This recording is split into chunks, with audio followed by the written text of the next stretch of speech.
the ego psychology, or nowadays what's called structural theory, has to do with the idea of a tripartite model of the mind, an ego, superego, and id. I think by now these are fairly familiar concepts. There's been a lot of changes to this over time, but it's still something that's there.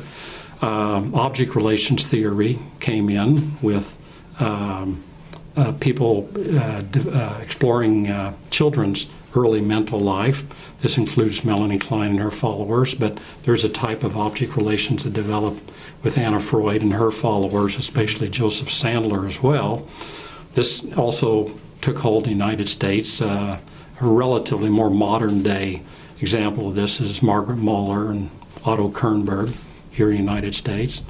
We have many other subfields, so to speak, of psychoanalysis that have developed. Self-psychology, relational, intersubjective, interpersonal. I could go on and on.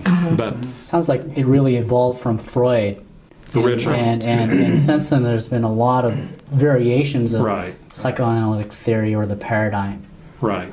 That's exactly right. Alfred North Whitehead, the philosopher, once said that all philosophy is footnotes to Plato, all psychoanalysis is footnotes to Freud. That's true. An elaboration of his ideas. Right. I think the differences between some of the schools is just where their predominant focus is.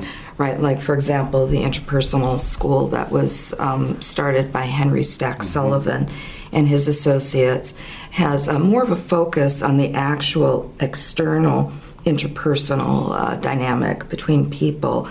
But the relational school, which is a more contemporary model of psychoanalysis, combines that with object relations theory, so that there's a look both at what's going on in the person's internal subjective representational world, in addition to what's going on specifically in their external world. And one of the places where that's given great consideration in all theories of psychoanalysis is in the transference, which is the relationship that's established between the patient and the analyst or therapist, which is going to contain all sorts of both subjective and also objective aspects of the relationship.